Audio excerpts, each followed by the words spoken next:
Magandang umaga kids. Ngayong araw tayo muli ay mag-aaral ng salita ng ating Panginoon. Nawa nasa mabuting kalagayan tayo bawat isa at nagpapasalamat tayo sa Lord kasi meron tayong panibagong pagkakataon para mag-aral ng kanyang salita. So welcome sa gawain ng Panginoon. Ngayon, bago tayo magsimula, tayo ay umawit ng papuri sa ating Panginoon.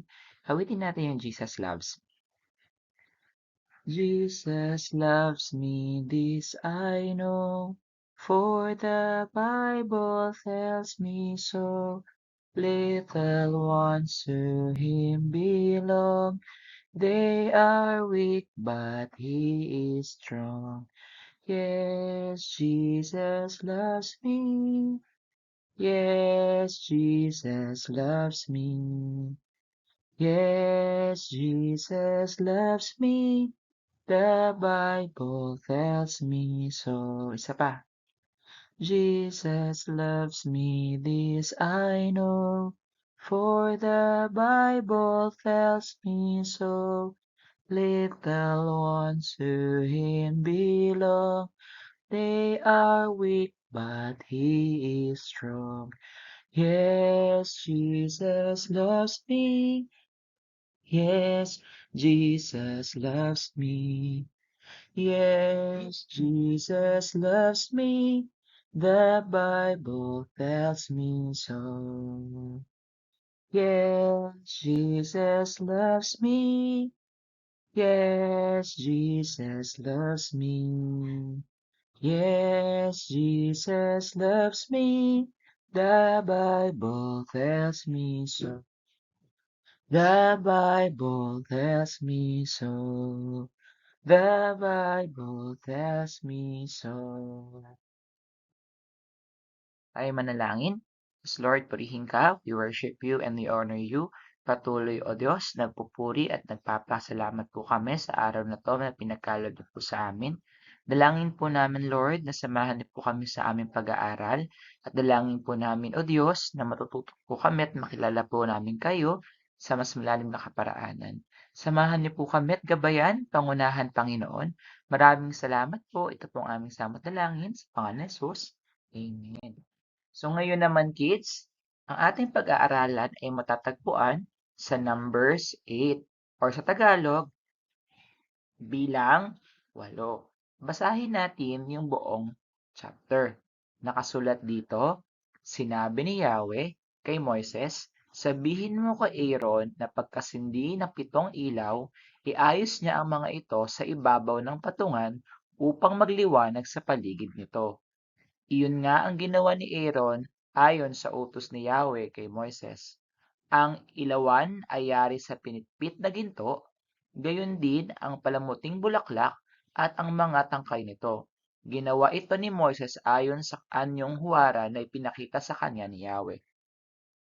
Sinabi ni Yahweh kay Moises, ibukod mo ang mga Levita at linisin ayon sa utusan.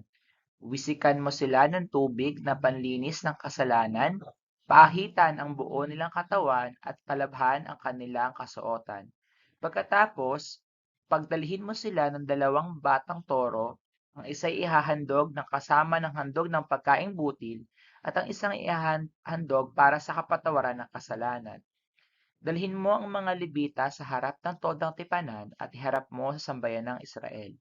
Samantalang iniharap mo sila kay Yahweh, ipapatong naman ng mga Israelita ang kanilang mga kamay sa ulo ng mga Levita.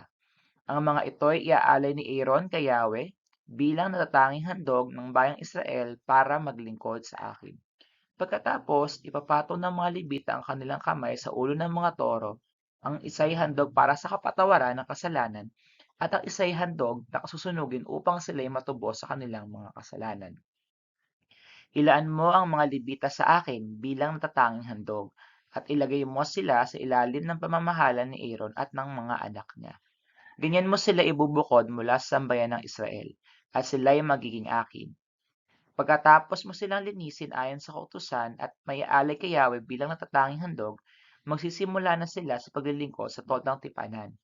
Nakalaan sila sa akin bilang kapalit ng mga panganay na lalaki ng Israel. Ang mga panganay ng Israel ay tinalaga kong maging akin ng gabing lipulin ko ang mga panganay ng Ehipto. kaya sila ay akin, maging tao man o hayop.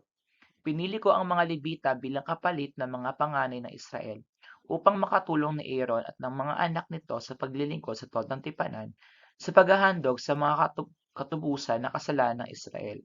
Sa gayon, paraan ay mailalayo ang mga Israel sa panganib na mamatay kapag sila'y lumapit sa santuario. Ang mga Levita ay tinalaga nga ni Moises, ni Aaron at ng buong Israel ayon sa utos ni Yahweh. Nilinis ng mga Levita ang kanilang katawan, gayon din ang kanilang kasuotan. Nilaga nga sila ni Aaron at ginanap ang paghahandog para sa kapatawaran ng kanilang kasalanan. Isinagawang lahat ni Aaron ang utos ni Yahweh sa kanyang tungkol sa mga Levita. Pagkatapos, ginampanan na nila ang kanilang tungkulin sa loob ng Todang Tipanan bilang katulong ni Aaron at ng mga anak nito. Sinabi ni Yahweh kay Moises, ganito ang magiging tuntunin tungkol sa mga Levita. Mula sa edad 25, tutulong sila sa gawain ng loob ng Todang Tipanan. Pagdating nila ng 50 taon, pagpapahingahin na sila sa ganong gawain.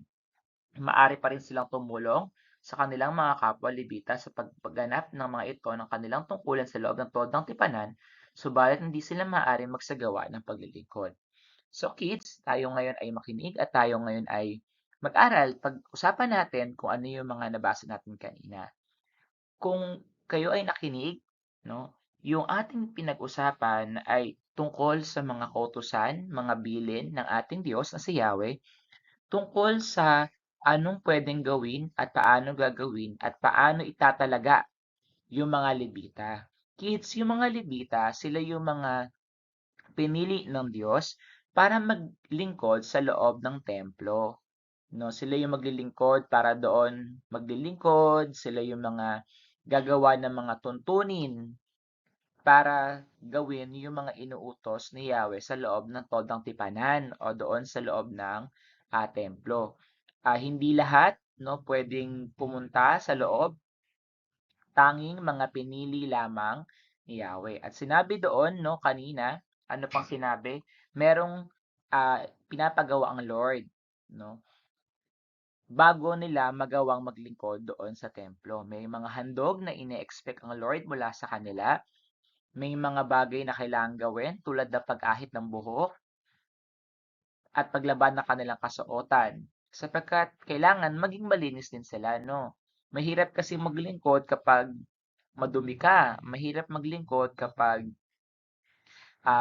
mabaho ka, no? So, kailangan maging, so ibig sabihin kids, ang Lord nag-expect din ng kalinisan ng ating katawan habang tayo ay naglilingkod sa Kanya. No? Kasi kailangan yun. Mahirap naman talaga maglingkod sa Panginoon kapag madumi tayo, no? Kaya kapag tayo ay pupunta sa church, no? Ibinibigay natin yung best natin, no? Naliligo tayo, napapagupit tayo, nag-aayos tayo ng ating mga sarili kasi ine-expect yon ng Lord mula sa atin. Merong ding tinalaga ang Lord na na edad para sa mga Levita, no? 25 years old, pwede na silang maglingkod, magsimula silang maglingkod hanggang 50 years old. Pero kids, ang sinasabi lang dito sa atin ng Lord is may mga kondisyon at meron siyang inaasahan sa atin na mga bagay na kailangan gawin kapag tayo naglilingkod sa Panginoon. Ngayon, kids, hindi na kailangan na kailangan 25 ka para makapaglingkod sa Lord. Hindi na rin uubra na hanggang 50 lang. No? Hanggat gusto mo at kaya mo, pwede tayo maglingkod sa Lord. Malaya tayo makakapaglingkod sa Lord. At kids, kung tutuusin, kung alam niyo yung kwento ni Samuel, si Samuel, bata pa lang, tinawag na siya ng Panginoon para maglingkod sa Kanya. So, ibig sabihin, ang Lord, no, kahit bata pa tayo, pwede na tayo maglingkod sa Kanya. Ang gusto lang sabihin sa atin ng Panginoon ngayong umaga ay tulad ng mga nakarang na pag-usapan natin, meron siyang ini-expect sa atin. Ang Diyos ay Diyos ng kaayusan. Ang Diyos ay Diyos na yun nga na maayos, no? So ibig sabihin, peace, merong kapayapaan, may order, may kaayusan ang Diyos. So hindi siya basta-basta nagbibigay ng instruction na walang dahilan. At hindi siya nagbibigay ng mga utos at ng mga paalala na ikagugulo ng ating buhay. So kids, nawa sana may matutunan tayo Na sana kahit na tungkol yon sa pag-aayos, no, sa loob ng templo at pagtatalaga sa mga Levita, nawa maalala natin na ang Diyos ay Diyos ng kaayusan at siya ay Diyos ng kapayapaan. Wala siyang inuutos, wala siyang ipapagawa sa atin na ikakasama natin at ikakagulo ng ating buhay. Ang nais niya, sumunod tayo sa Kanya upang tayo ay mapabuti. Tayo ay magtapos sa panalangin. Lord, maraming salamat po sa oras na to. Salamat sa pagkakataon na meron po kaming pinag-aralan at napag-aralan. Dalangin po namin na tulungan niyo po kaming sumunod sa inyo. Tulungan niyo po kaming magawa, natanggapin ano yung nais mong ipagawa sa amin. At nawa tulungan niyo po kaming laging maging maayos sa aming paglilingkod sa inyo. Maraming salamat o Diyos, pinagkakatiwala po namin ang lahat ng bagay. Ito pong aming samatalangin sa Panginoon Jesus. Amen. God bless kids!